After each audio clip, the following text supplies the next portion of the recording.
Olá, meu querido, tudo bem? Família eterna, família maravilhosa, a nossa família que tem, está prosperando a cada dia mais no conhecimento, no entendimento. Meu amigo, meu irmão, meu querido e minha querida, eu vou trazer nesse vídeo para você uma coisa que, não sei, eu acho que eu nunca tinha ouvido falar isso. Mesmo nós, do Evangelho Eterno, nosso irmão Cláudio Mendes, nosso irmão Alberto Lírio e outros irmãos aí que estão migrando para o Evangelho Eterno. Não sei. Se alguém falou, talvez é porque eu não tinha visto. Me perdoe. Se alguém falou, ou já tinha falado. Onde que está o símbolo máximo do cristianismo? É esse cristianismo fajuto, esse cristianismo impostor que está aí. Ele está em Jerusalém? Ele está, sei lá, na Inglaterra? Ele está onde? Na Suécia? No Brasil, foi Gunnar Wingren e Daniel Berg que trouxeram para cá as Assembleias de Deus. 1910, 1911. Mas no Brasil, não está aqui o símbolo máximo do cristianismo. Não está em Jerusalém. Porque o símbolo máximo da lei que estava em Jerusalém caiu no ano 70 e era o templo. Era uma espécie de STF, né? Aonde que está o símbolo máximo do cristianismo? Está nos Estados Unidos? Não, porque lá na Rua Azusa, né, foi um dos lugares que mais, não é, revolucionou, né, a questão do cristianismo evangélico e tal, pentecostal. Onde está? Será que está na França? Será que está na Inglaterra? Porque a Inglaterra também cedeu muitos pregadores, não é? Na época, como Carlos Finney, não é? John Wesley. Muita gente surgiu dali da Inglaterra. Eu falei Carlos Finney, mas eu não pesquisei, tá, queridos? Para saber se ele era inglês, não. Eu só sei que o Moody, né? Muita gente boa, austríaco, sueco, ingleses, não é? Eu não pesquisei ainda a nacionalidade dos grandes pregadores da época. Mas essa não é a questão. Essa não é a questão. Eu vou trazer nesse vídeo aqui, você que é o nosso inscrito, ó, muito obrigado. E você que ainda não é inscrito, se inscreva em nosso canal. Alberto Lírio, Evangelho Eterno, tá aí, ó. Inscreva, deixa o seu like. Muito importante. Meus queridos, preste atenção nesse vídeo. Infelizmente, com essa instituição que está aí fundada por Constantino, cristianismo não foi fundado por Jesus. Cristianismo não foi fundado por Deus. Não foi fundado pelos apóstolos. Não foi fundado por Paulo. O cristianismo foi fundado por Constantino. E com esse cristianismo fajuto que está aí, esse cristianismo cheio de impostores que está aí, ele foi fundado por Constantino, que era imperador romano. E junto com esse cristianismo, surgiu muitos impostores que está destruindo até hoje a mentalidade do próprio povo que se diz cristão. Mas e os pastores não sabem disso? Claro que sabem! É claro que eles sabem que eles não são filho ou filhos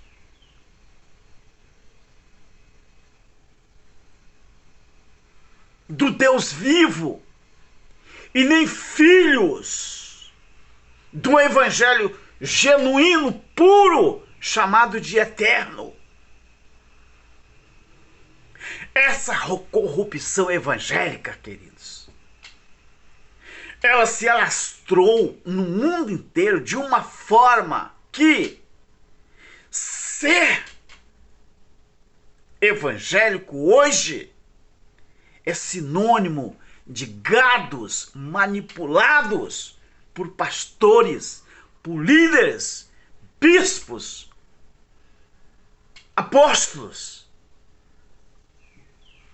sacerdotes. Hoje em dia,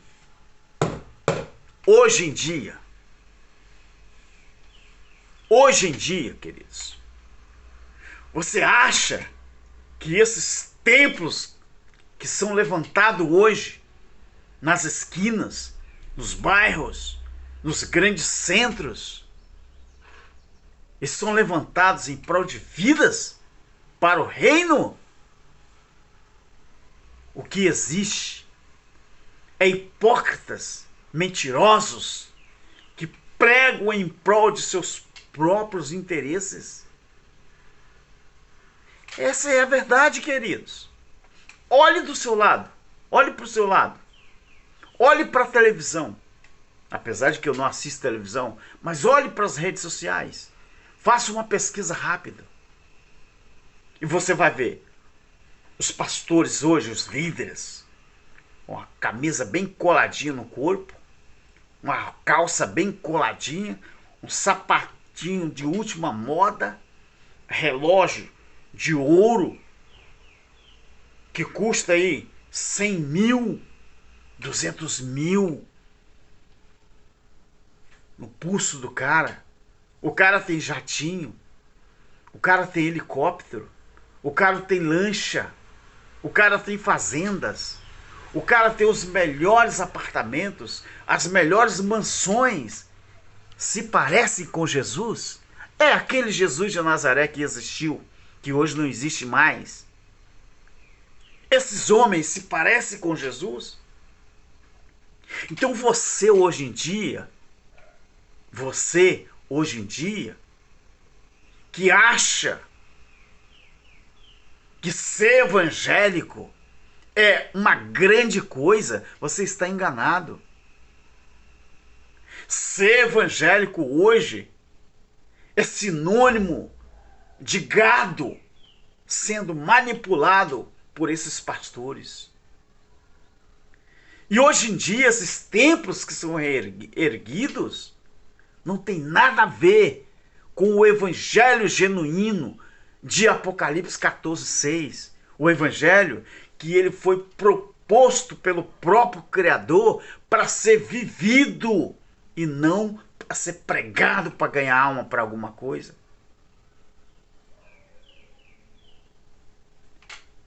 Preste atenção no que eu vou dizer no final. Se inscreva, compartilhe, comente,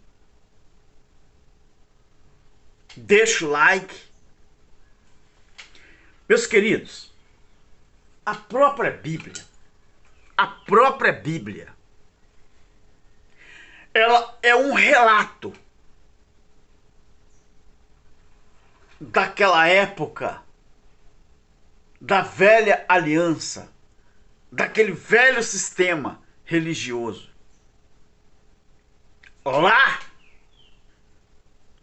os líderes religiosos já pegavam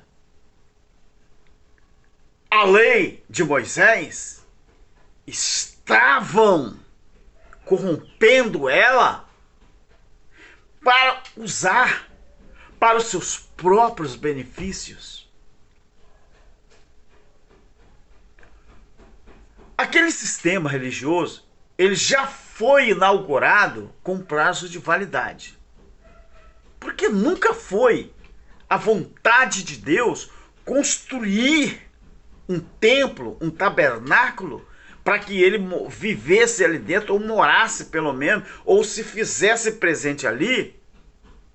Não era a vontade dele. Ele queria ser reconhecido, ele, o Criador, sem a necessidade de viver junto ali com os judeus. Foi eles que proporam construir um lugar para que Deus aparecesse para eles. Mas não era a vontade do Criador, a vontade soberana, não. Deus falou que iria na presença, iria mostrar a presença dele ali, ou na nuvem de fogo à noite, ou naquela nuvem, aquela coluna durante o dia para fazer sombra. E eles falaram assim, não, nós temos que fazer um templo, nós vamos criar um tabernáculo para que Deus habite nesse tabernáculo. Deus falou, tudo bem, vou fazer a vontade de vocês, mas vai ser do meu jeito. Eu tenho aqui, Deus diz, eu tenho aqui, então, o croquis. Sabe o que é o croquis, né? É uma espécie de desenho. Quando você vai construir uma casa, se você não tem ainda, não é, a planta, mas você tem um croquis. Do croquis, você faz a planta. E Deus fala, eu vou apresentar o meu jeito. Eu vou apresentar o meu croquis aqui. E vocês vão fazer do jeito que eu falar. Aí vem Bezalel, não é? E Aholibar, que eram especialistas nesse tipo de construção, e fizeram. Agora, aquele tipo de construção, aquele tabernáculo, aquele santuário, aquele templo, já nasceu com os dias contados. Por quê? Porque Jesus falou em Mateus 24 que aquele templo, que era o símbolo máximo da lei, um dia ele iria ser destruído. Por quê? Porque o velho sistema, a velha aliança, mosquitinho aqui na minha perna, ela estava com os dias contados e iria ruir. Aí, voltando à estaca zero, sabe por que essa perseguição dos líderes religiosos, até alguns pastores que parecem de boa índole? Sabe por que esses homens não querem saber do Evangelho Eterno? Porque o Evangelho Eterno é o Evangelho bíblico que foi confiado a anjo e não a homem. Ou seja, não é um evangelho que corria o risco de se corromper. Por quê? Porque foi confiado a anjo. E esse anjo, de Apocalipse 14:6, aquele espírito, ele proclamou, na época do juízo, claro que proclamou sobre toda a terra que existia, línguas, povos e nações. Eu usei o plural aqui, né? Mas ali está escrito singular. Tribo, língua, povo e nação. O Evangelho Eterno. Por quê? Porque quando foi instituído o Evangelho Eterno, era para que todas as pessoas do mundo inteiro, pós-juízo, vivessem o Evangelho Eterno. Evangelho Eterno não é o evangelho que você prega manipulando alguém para aceitar a Jesus, para entrar numa instituição religiosa. Evangelho Eterno é para você viver. É uma coisa que está aqui, ó, dentro do seu coração, na sua mentalidade. É a consciência de você ter na sua cabeça, na sua memória, que existe um Criador que governa tudo, sem a necessidade de um bispo, de um padre, de um pastor, de um líder religioso. Então, quando chegou na época da profecia se cumpriu no ano 70. A grande tribulação em Israel, ela começou meado de 66 e quando chegou no ano 70, tudo aconteceu. Cumpriu Mateus 24. Cumpriu também Daniel 9:24. Cumpriu aquilo que estava previsto. Aí, o evangelho eterno, ele nunca será destruído como fizeram com as verdades do nosso Criador lá do passado.